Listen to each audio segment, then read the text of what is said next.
राजेशा, तुला प्रवाती प्रसन्न हृदय प्रणाम परमेशा. महाराष्ट्र ही शूरवीरांची भूमी, क्रांतिकारी देशभक्तांची भूमी. महाराष्ट्र म्हणजे त्यागाची परिसीमा, स्वाभिमानाचा साठा. या पूर्ण श्लोक सुजलाम सुफलाम भूमीला मर्यादा पुरुषोत्तम प्रभू रामचंद्राच्या पदकमलाचा स्पर्श झाला आणि तेच नरवीर तानाची स्वामभक्तवादी प्रभूंच्या पवित्र रक्ताने भूमी आवडून निघाली. परतंत्राच्या नगरी सुद्धा स्वतःच्या रक्ताचा अभिषेक करून मातेच्या चरणावरती स्वराज्याचा आणि सुराज्याचं पहिलं पुष्प अर्पित करणारे या इतिहासातले सर्वोत्तम राजे शिव छत्रपती शिवाजी महाराज. जिशा कुशीत या महाराष्ट्राचा स्वाभिमान जागला, पोचला, वाढला, ते या जगातील आदर्श मातृत्व युग पर्वतकांना घडवणाऱ्या राजमाता राष्ट्रमाता माँसाहेब जिजाऊ. आणि सर्वात महत्वाचं म्हणजे ज्यांनी या देशाला फक्त संविधानच नव्हे तर बहुजन समाजाला जगण्याचं बळ दिलं असे डॉक्टर बाबासाहेब आंबेडकर. या सर्व महामानवांना वंदन करून मी स्वप्नील नंदकुमार पाटील, श्री सद्गुरू बागडे महाराज विद्यालय बौची या 10वीचा विद्यार्थी आपल्या समोर विषय मांडतोय महाड येथील चौदार तळे सत्याग्रह आणि मानवी हक्कांचे महत्व. आज आपण 2026 साली उभे आहोत, पण सुमारे 99 वर्षापूर्वी म्हणजेच 20 मार्च 1927 रोजी एका महान नेत्याने अन्यायाविरुद्ध आवाज उठवला आणि तो महान नेता म्हणजे डॉक्टर बाबासाहेब आंबेडकर. त्या काळामध्ये भारतीय समाजामध्ये जाती व्यवस्था अत्यंत कठोर होती, आणि त्यावेळेस जाती व्यवस्थेमध्ये दलितांना अस्पृश्य मानलं जात होतं आणि साधं पाणी पिण्याचा देखील त्यांना अधिकार नव्हता. रस्ते असू द्या, कोणत्याही ठिकाणामध्ये जाण्याचा त्यांना अधिकार नव्हता. त्यावेळेस महाड नगरपालिकेने त्यांना पाणी वापरण्याचा अधिकार दिला, पण त्यावेळेस तिथल्या सर्वोच्च समाजाने, उच्चवर्णीय समाजाने त्यांना तो अधिकार मान्य केला नाही.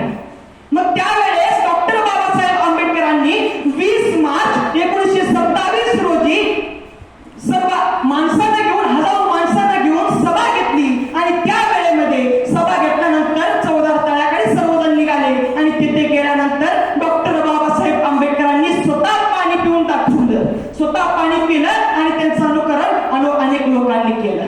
आणि त्यावेळेस लोक म्हणू लागली, बाबासाहेब हा प्रश्न फक्त पाण्याचा नाही आहे, हा फक्त पाण्याचा प्रश्न नाही आहे, तर हा स्वाभिमानाचा प्रश्न आहे, हा समानतेचा प्रश्न आहे आणि हा मानवी हक्काचा प्रश्न आहे. आणि म्हणून व्यासपीठात देखील विषय म्हणतोय मानवी हक्कांचा प्रश्न, मानवी हक्कांचा प्रश्न, मानवी हक्काचा महत्व.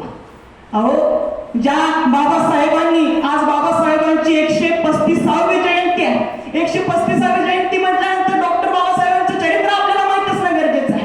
हे अधिकार कोणाला दिलेले आहेत? आपल्याला अधिकार दिलेले आहेत, तरुण पिढीला अधिकार दिलेले आहेत. तरुण पिढीला अधिकार दिल्यानंतर प्रश्न पडतो की तुमचा आदर्श कोण? कोणी बॉलिवूडच्या ऍक्टरचं नाव घेईल, तर कोणी क्रिकेटरचं नाव घेईल, पण कोणी डॉक्टर बाबासाहेबांचं नाव घेईल का? कारण त्यांचं चरित्रच आपल्याला माहित नाहीये, तर कोण त्यांचे आदर्श कसे बनतील? अगोदर त्यांचं चरित्र माहित असणं गरजेचं आहे, त्याशिवाय होणार नाही. मग डॉक्टर बाबासाहेब आंबेडकरांचं चरित्र काय? डॉक्टर बाबासाहेब आंबेडकरांची आर्थिक परिस्थिती हालाकीची होती. तालुक्याला 10वीची परीक्षा होती. रामजी बाबांनी विचार केला, परिस्थिती नाही की आपल्या मुलाला घेऊन, सगळ्या कुटुंबाला घेऊन तालुक्याला जावं, म्हणून मुलाला सोबत घेतलं आणि तालुक्याला निघाली. तालुक्यामध्ये पोहोचले, तिथे भाड्याची खोली घेतली. रामजी बाबा स्वतः जेवण तयार करून आपल्या मुलाला घालायचे, स्वतः जेवण तयार करून. 11 वाजता भीमराव आंबेडकर पेपरला जायचे आणि 3 वाजता पेपर देऊन घरी यायचे. तोपर्यंत रामजी बाबांनी जेवण तयार करून ठेवलेलं असायचं. मग जेवण झाल्यानंतर जेवायला बसल्यानंतर जेवण झालं आणि विचारलं, बाबा तुम्ही जेवत नाही का? बाबा तुमचं जेवण? नाही तुमचं उद्या, तुमचं झाल्यानंतर मी जेवतो. अहो पण तुमचं जेवण? दुसऱ्या दिवशी सुद्धा असंच विचारलं, बाबा तुम्ही जेवत नाही का? दुसऱ्या दिवशी सुद्धा हेच उत्तर, नाही तुमचं जेवण झाल्यानंतर जेवतो, तुम्ही जेवून घ्या. अहो 3ऱ्या दिवशी सुद्धा असंच झालं, 4थ्या दिवशी सुद्धा असंच झालं, 5व्या दिवशी सुद्धा असंच झालं. अहो परिस्थितीनं ज्या बाबासाहेबांचे खाण्यापिण्याचे अधिकार, मानवी हक्क हिरावून घेतले होते, त्याच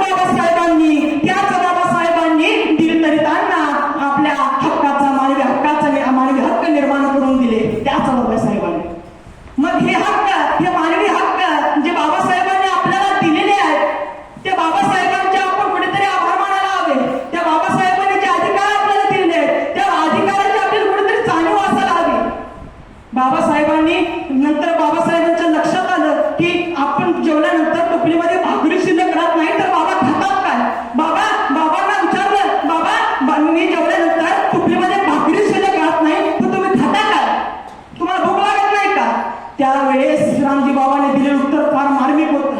ते म्हणू लागले, भीमराव भीमराव, माझी भूक या भाकरीनं भागणार नाही, माझी भूक या भाकरीनं भागणार नाही. तर तुम्ही एवढे मोठे व्हावं, तुम्ही एवढे मोठे व्हावं की तुमच्याकडे पाहताना माझे मान वर करून पाहावे लागेल आणि साऱ्या जगाने तुमचा जय जयकार करावा.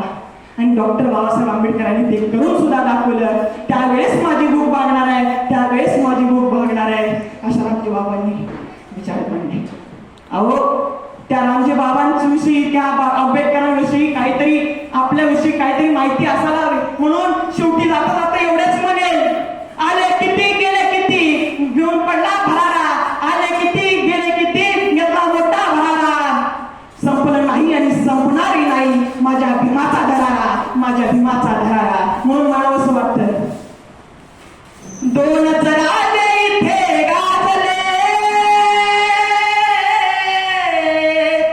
दोनच राजे इथे गाजले कोकण पुण्यभूमीवर, दोनच राजे इथे गाजले कोकण पुण्यभूमीवर, एक त्या रायगडावर, एक त्या चौदार तळ्यावर, एक त्या रायगडावर, एक चौदार तळ्यावर, रायगडावर शिवरायांचा राज्याभिषेक झाला, रायगडावर शिवरायांचा राज्याभिषेक झाला, दलितांनी दलितांचा राजा महाडी घोषित केला, अशी नरमणी दोन शोभले,